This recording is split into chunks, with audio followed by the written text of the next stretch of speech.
Hey everyone! Welcome back to the channel. I'm Alicia, and today we're doing something a little bit different. We aren't just talking about grammar or the right words.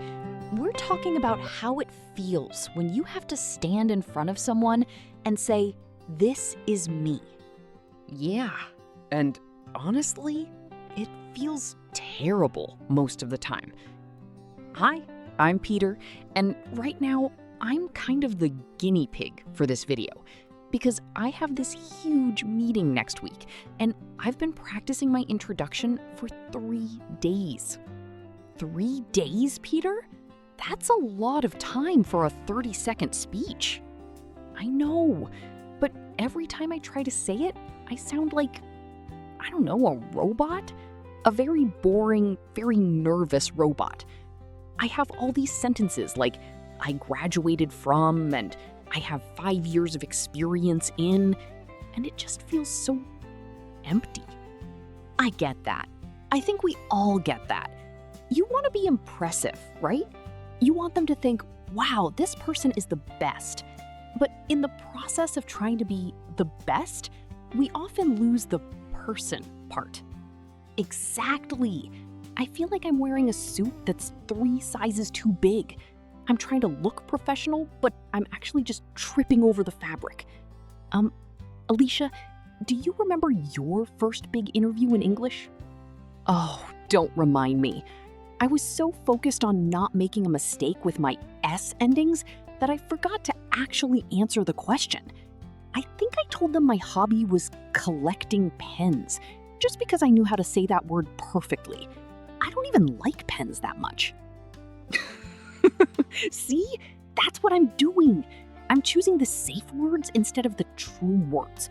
But the safe words are so boring. If I tell someone I am a hardworking person, does that actually mean anything? Everyone says that. It doesn't. It's a placeholder phrase. It fills the silence, but it doesn't build a bridge. Think about it. When you meet someone new, you aren't looking for a list of adjectives. You're looking for a spark. You're looking for a reason to keep talking to them. But how do I find that spark in a second language? My English is okay. It's B1 on a good day. If I'm nervous, it drops to A2. How am I supposed to be impressive when I'm struggling to remember the word for achievement? Maybe impressive isn't about the level of your vocabulary. Maybe it's about the clarity of your story. You are trying to keep up with a version of yourself that doesn't exist. You think you need to be this perfect, polished English speaker. Well, yeah. If I don't sound perfect, they won't trust me, right? They'll think I'm not capable. I think that's where we go wrong. We think fluency equals competence. But think about the people you like the most. Are they the ones who never make a mistake? Or are they the ones who are real with you? I mean, I like people who are real, but this is a business meeting, Alicia. It's not a coffee date. If I walk in and say, "Hi, I'm Peter, I'm nervous, and my English is just okay," they'll show me the door. Maybe. Or maybe they'll think, finally, someone who isn't reading from a script. Look, let's try something. Forget the impressive list. Tell me one thing you did this week that actually made you feel proud. Not a work thing, just a human thing. Let me think. Oh, I finally fixed my neighbor's old radio. It's from the 70s. It took me 4 hours and a lot of YouTube tutorials. But when the music finally started playing, man, that felt good. That, right there, that's more impressive than I am a hardworking person. Really? Telling a CEO I fix old radios? It shows you're a problem solver. It shows you're patient. It shows you have a life outside of a spreadsheet. But you're scared to say it because it's not in the textbook for introductions. I am scared. I'm scared that if I don't follow the rules, I'll fail. But following the rules is making me feel like I'm disappearing. We're gonna dig into that. Because there's a secret to the most impressive way to introduce yourself, and it has nothing to do with your IELTS score. But first, Peter, if you had to describe yourself using only 3 words that aren't on your CV, what would they be? Think about it. Okay, 3 words that aren't on my CV.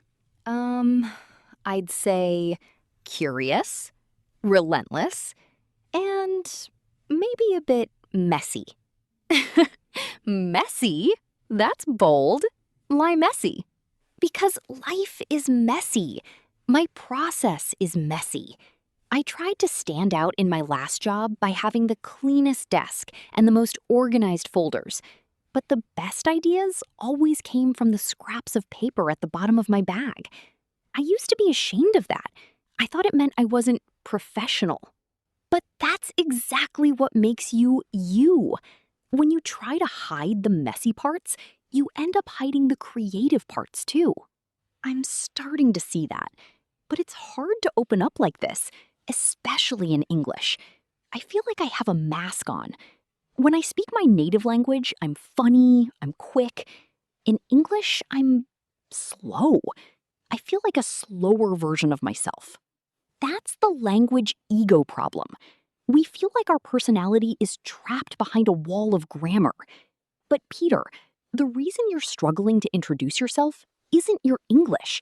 It's that you're trying to translate a perfect version of yourself instead of just being the present version of yourself. The present version. So if I'm in that meeting and I forget a word, what do? You admit it. You say, sorry, my brain is searching for the English word, but the idea is this. And then you explain it simply. That honesty, that's what people remember.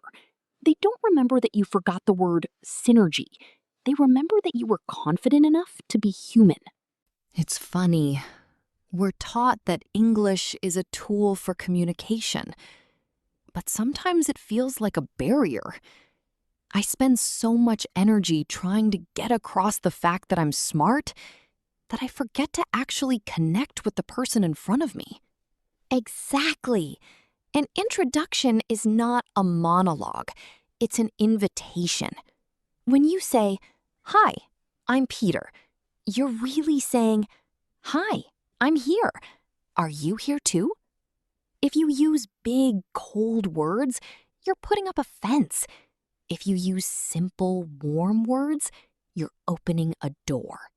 So instead of saying, "I have extensive experience in project management," I could say, "I love taking a big, messy project and finding a way to make it work." Yes. Do you feel the difference? The first one is a sentence from a book. The second one is a sentence from you. It feels lighter. But there's still that little voice in my head. You know the one? It says, they're going to judge you. They're going to hear your accent and think you're not as good as the guy from London or New York. We all have that voice. Even me. Even after years of teaching and speaking. But here's the truth. Your accent is just a sign that you know more than one language. It's a sign of bravery. Anyone who judges you for that isn't someone you want to impress anyway. That's a good point. I never thought about it like that. I always saw my accent as a mistake I hadn't fixed yet. It's not a mistake. It's your history. When you introduce yourself, don't try to sound like someone from a podcast. Sound like Peter. Because the most impressive thing you can be is someone who is comfortable in their own skin, even if that skin speaks with an accent. I think I need to rewrite my whole introduction. Not the words, but the feeling behind them. I was trying to sell a product. I should have been introducing a person. Now you're getting it. But don't just go to the other extreme and tell them your whole life story. We still need to keep it professional. It's about finding... It's strange, Alicia. I feel better, but I also feel a bit exposed. Like, if I use that second chance line and they don't like it, it hurts more than if they just didn't like my professional script. That's the risk of being real. It's higher stakes, but the reward is a real connection. When you look back on your life, do you want to remember the times you played it safe and stayed invisible, or the times you took a breath and showed up? I want to show up. I really do. I'm tired of hiding behind fine, thank you, and you. Then let's practice. No pressure. Just tell me who you are. Right now. No script. Okay, hi. I'm Peter. I'm a person who likes to fix things. Whether it's an old radio or a complicated schedule at work. I don't always have the perfect words in English, but I always have a lot of energy to find a solution.